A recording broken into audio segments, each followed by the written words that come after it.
What if the most effective therapy for struggling children happened not in an office, but in a barn? Traditional therapy relies on words, but equine therapy creates healing through movement, trust, and connection. Today, we're exploring biophilia, our innate affinity for animals, and how wild mustangs are helping children overcome anxiety and trauma when conventional approaches fall short.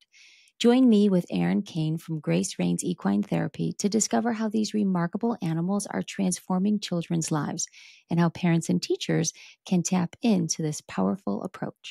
Welcome to the brighter side of education, research, innovation, and resources. I'm your host, Dr. Lisa Hassler, here to enlighten and brighten the classrooms in America through focused conversation on important topics in education. What are the variables? And how can we duplicate it to maximize student outcomes? In a previous episode, equine-assisted psychotherapy helps ADHD students with therapist Joanne Tomer. We explored how working with horses supports children with ADHD by improving focus, self-regulation, and confidence. And if you're interested in that discussion, as well as the history of equine-assisted psychotherapy, I highly recommend going back to listen for a deep dive into the ADHD perspective. But today we're expanding the conversation to look at how equine-assisted therapy can support children with a broader range of mental health challenges, from anxiety to emotional trauma. Research consistently shows that interaction with horses creates profound benefits for children's mental health. Studies in the Journal of Child and Family Studies demonstrate that equine-assisted interventions significantly reduce anxiety and stress in children with emotional and behavioral disorders. This therapeutic approach works on multiple levels. Physically, the rhythmic movement of horses activates the parasympathetic nervous system, promoting relaxation and emotional regulation, while psychologically, horses serve as natural biofeedback partners. Our innate tendency to connect with animals, what scientists call biophilia, explains why many children who struggle with traditional therapy thrive in the presence of horses. Unlike office-based approaches that rely on verbal expression, equine therapy offers a nonverbal path to healing that's particularly effective for children who have experienced trauma or face communication challenges. And that's where today's guest, Erin Cain, comes in. Erin is an equine specialist in mental health and learning and the founder of Grace Reins Equine Therapy in Colorado, where she connects children with the healing power of horses. Her journey into equine-assisted therapy began with a lifelong passion for horses, but it was through a firsthand experience that she discovered their profound ability to support children's emotional well-being. Today, Erin is here to share how equine-assisted therapy works in practice, what makes horses such powerful therapeutic partners, and how parents and educators can explore this transformative approach for children in need. Welcome to the brighter side of education, Erin. It's great to have you with us today. Thank you so much for having me. It's so important to talk about education and innovation with our kids and how we can help them learn things. And yeah, this is very timely. Thank you. Your journey into equine-assisted therapy comes from a place of a deep personal connection. Can you share what experiences led you to establish Grace Reins, and then how you've witnessed the healing power of horses in your own life before you brought it to children and families? So, I've been in this field since the mid-90s, and then having gone back to school early 2000s to get my education in equine therapy as a equine specialist in mental health and learning, and also a therapeutic riding instructor, and just happened upon this program back in the Northeast, sort of marrying my love of horses and my desire to be of service in this life. So that was such a blessing to find equine therapy, and then subsequently, having loss and trauma and finding my own way and understanding how that played an integral part in my healing. Most people can relate to how animals help us during difficult times and really every day, but especially we go to them often in crisis. So therapy dogs and therapy animals are much more prevalent in today's society. So once I had that experience and understanding of what they could do for us and what being around the horses and the many modalities in equine therapy, that was a no-brainer for me to go back to school and pursue my education so that I could bring it to more people. What kind of observations have you made with that human animal bond developing and those healing opportunities that is not, possible in traditional settings? Well, traditional modality of therapy can be very daunting and very Yeah. intimidating, and we don't always have the words.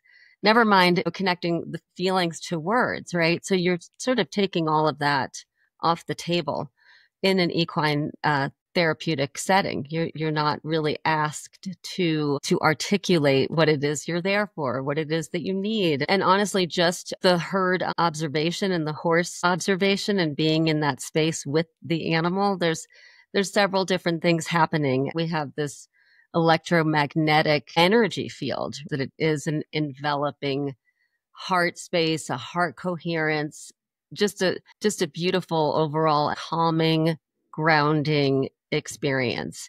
And then you add to that you're in a non-judgmental space, a reset space where you can be back in touch with yourself and find your ground and find your baseline and begin to sort of unfurl, like, what is it that I'm trying to work with right now in my life, and how is this space going to mirror that for me? With the children in particular, it's really interesting to just sit with them and observe the dynamics in the herd, because they're all dealing with so much in their social lives at school. And in this environment, we're observing the herd and we're mirroring and actually understanding how this dynamic works and who we are in that space. It's very empowering for them. You brought up mirroring. And so, what is mirroring and how does that affect things like heart rate and nervous system? Yes. Well, just being in the space with the animals and depending upon, myriad of things with my clients, we can often just go into the space with the intention of down shoulders, to unclench our jaws, to be in the space with the horse, put our hands on the horse's bodies. They have a heart rate that is half of ours. So even though they're 10 times our size, their heart beats half the times that ours does. So that in and of itself, that encompassing energy can really help us to slow down, to breathe, to just let down our guard a little bit and, let that emotion come up, because what's happening physiologically with us will just invite that emotion to just bubble up. And the horse invites that naturally. So if they're feeling comfortable with you, they're just going to drop into that space with you. So that feels really good. We work with kids on things like grief and loss, empathy, mindfulness, depression. And so I can see where having that physical connection with an animal makes it a little bit easier, that bridge to deal with that.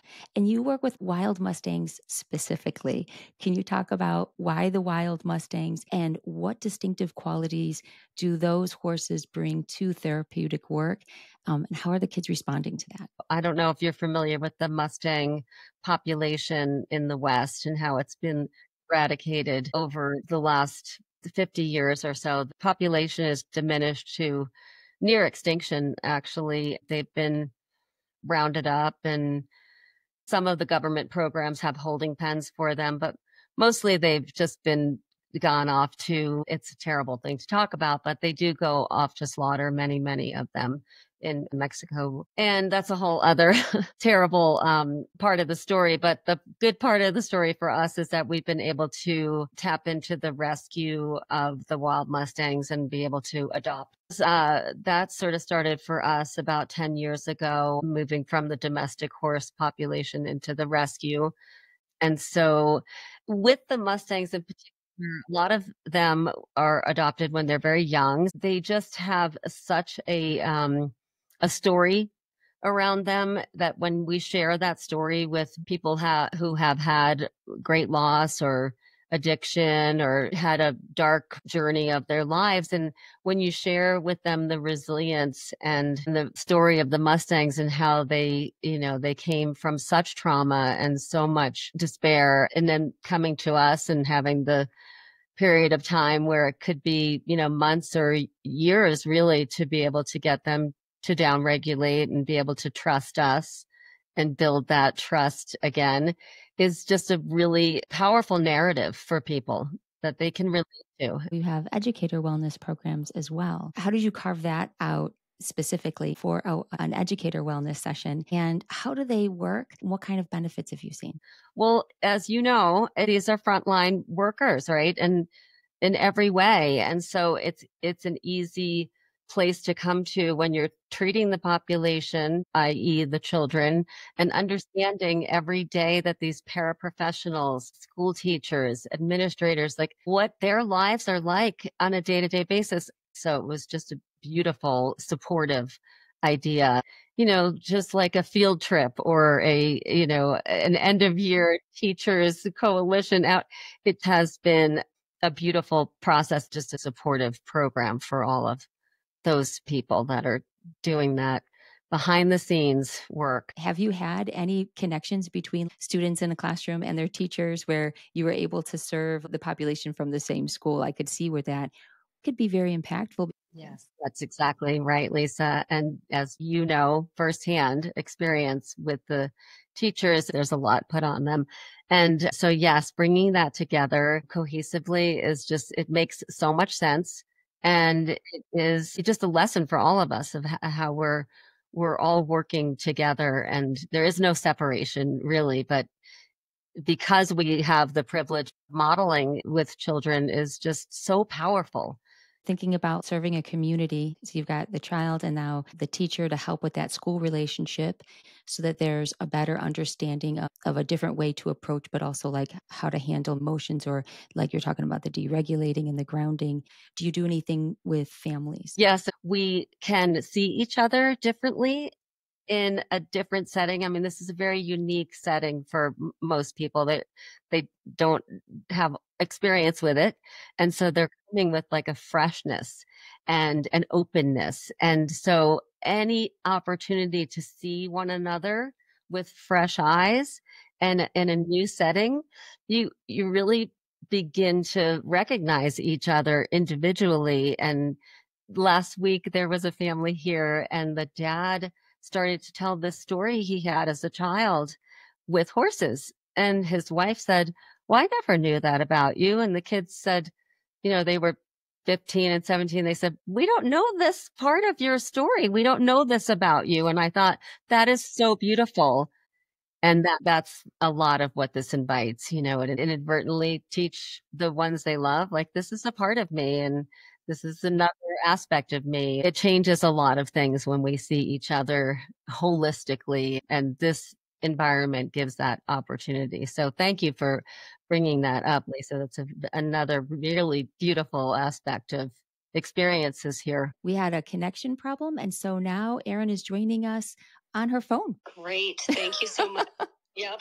Sorry for the technical challenges, but I'm so grateful to have the opportunity to talk about all of this and help people and educate people to understand that there are other opportunities and different modalities for getting through tough times in school or in adulthood or whatever, wherever they're at in their life or journey. Yeah. Teachers, families, you're really supporting the entire community. And a lot of educators either might experience it themselves or know about it because of children that you're serving or families. And so I can see where then they might be excited about the ways that they can promote emotional regulation in their own classrooms and want to use biophilia as a way to be able to do it. If they have, the opportunity to reference students or families to your services because they're local, that would be amazing. But let's say they don't have any access and they still want to have that kind of impact in their own classroom. Are there things that they can do to, promote that biophilia in their own classroom? Yes, absolutely. Well, any type of breath work or relaxation exercises. I know when my son was in grammar school, I remember him coming home and saying they did yoga in school, and I thought, oh my gosh, that's so precious. It's so wonderful. I often say we do a lot of kids summer camps in the summertime, obviously, and the kids get out of the van or transportation, and it's just like Lord of the Flies. And then we gather them up and we sit them in a circle and we do some deep breath work or whatever, yoga pose, and they just are in such a different energy within 10 minutes. You know, it's just really, it's really precious. And so you can invite that same idea into a classroom, of course, not to say that it would be easy peasy, but anything that, you know, gets on a schedule. If they know, like, Monday mornings we're going to do some yoga, or we're going to do breath work, or this teacher invites us to stand up out of our desks and stretch our arms to the ceiling and to the side, and to any kind of somatic activity will help the kids to get grounded. You know, you can have them do some visual exercises if you're in an urban environment and you can't go outside and sit on the grass. You can travel in your mind. You can do, you know, a visual exercise. You close your eyes and let's travel to a farm, or let's travel to an ocean. It doesn't take much, especially when it's done alongside of breath work, to get our brains to travel away from where we are and quiet our monkey brains. Even if it's for a few minutes, you're sort of building a cellular memory for all of us. But, you know, with children who are so malleable and precious, you can do something 10 minutes a week and it'll develop inside of them on a cellular level where teach the kids here, you know, when you leave here, you're taking this with you. It's inside of you. It's easy for us to remember our trauma. It's easy for us to access, like, we talk a lot about triggers and things in our world, but you can also access your joyful and happy memories. And you can also access your calm self. That is all inside of us cellularly as well. And so that is a good reminder for all of us to have those moments during the week where we say, okay, I'm super stressed out. I'm driving and I'm tense and let's just do that 5-minute exercise. Let's take, you know, just doing that, like, literally, I think sometimes I'm driving and people will probably look at me like I'm crazy, but nobody's looking at us. Is another reminder for us, you know, just doing those jaw and shoulders exercises and deep breath it changes your chemistry really quickly. So those are good reminders, and they can be with us. They're with us all the time. I love that. And I used to do, like, meditations and with children, and we did yoga in the classroom as well when I felt like they were getting extra squirmy. Yes. And that was a wonderful way to be able to just kind of relax and recenter. And we push the desks aside and take off our shoes and put on this wonderful video. It was called Cosmic Yoga, and she did yoga stretching to stories, and the kids loved it. It could do, like, Star Wars, or, you know, we picked it based on time limit and their interests. But so it was so much fun, and the kids really listened. They were engaged, they were stretching. And I saw such a difference when they returned back to classroom activities. They really enjoyed that break. It was a mental, physical break. And then also, I did teach at a religious school, so we did some prayer, and but I would have them do visual meditations. I would say, okay, you're going to close your eyes, and I put on calm music, you know, background nature sounds. And then, Callum, you are walking through a field. Put your fingers out. You're touching the tops of the grass. The sun is on your cheeks. Raise your face up and feel the warmth on your face. We would just do these visual meditations, and it was wonderful, really beneficial, and it's easy to do. You can do it anywhere, you know? You don't need anything for that. So yes. That's right. Then, looking towards the future, how do you envision equine-assisted therapy becoming more integrated into mainstream mental health and education support systems?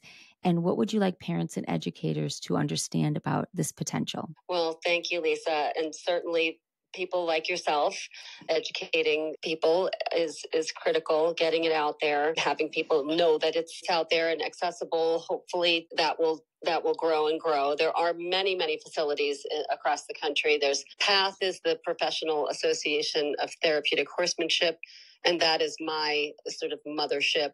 And that's a global organization. These programs are all over the world in like war-torn countries.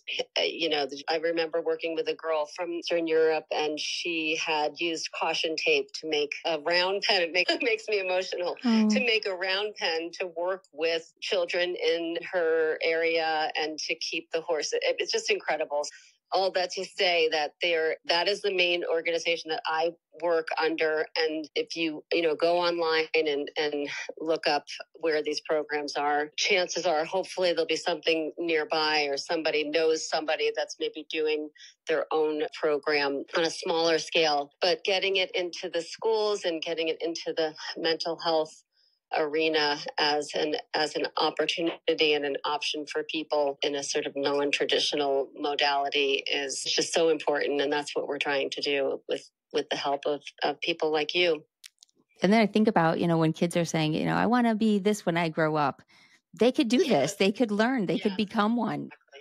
Yes, that's right. I know we do internships with the kids at the high school. We work with the court system. We do community service programs. So, and people come out and they just go, oh my gosh, I didn't know anything about this. I didn't know this even existed, but I love animals and I love helping people. And so there's that marriage there for them. And whether it be, that the people are working sort of in the back of the house, if you will, to support the program, that they're feeding the horses, they're volunteering, in the barn to do fencing projects, and such an uplifting experience whenever we're in service to others. So giving that opportunity is just such a privilege. And I'm just the conduit. I'm the one that gets to hold the space here, but there's so many magical people. The people that actually come are doing the work and are wanting to do better and be better and feel better. So they're the heroes.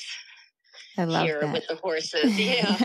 Well, thank you so much for joining me today and for sharing all of these insights about the healing power of horses and your wild Mustangs and things that you're doing out there in Colorado, and then letting others know about it. So, we can pick up that work and do it in other places so that it spreads. Thank you so much. It's our privilege, and I really appreciate your time and what you're doing to help people as well. Thank you so much, Lisa. The research is clear. Our natural connection to animals offers powerful healing opportunities. Equine therapy taps into this biophilia to help children develop resilience, emotional regulation, and confidence, often when traditional approaches have hit roadblocks. If today's conversation resonated with you, I encourage you to explore equine-assisted therapy programs in your local community. While Erin's Grace Reins program operates in Colorado, similar therapeutic approaches are available across the country. Ask local riding stables, mental health providers, or school counselors about certified equine therapy options near you. It is the mission of this podcast to shine light on the good in education so that it spreads, affecting positive change. So let's keep working together to find solutions that focus on our children's success.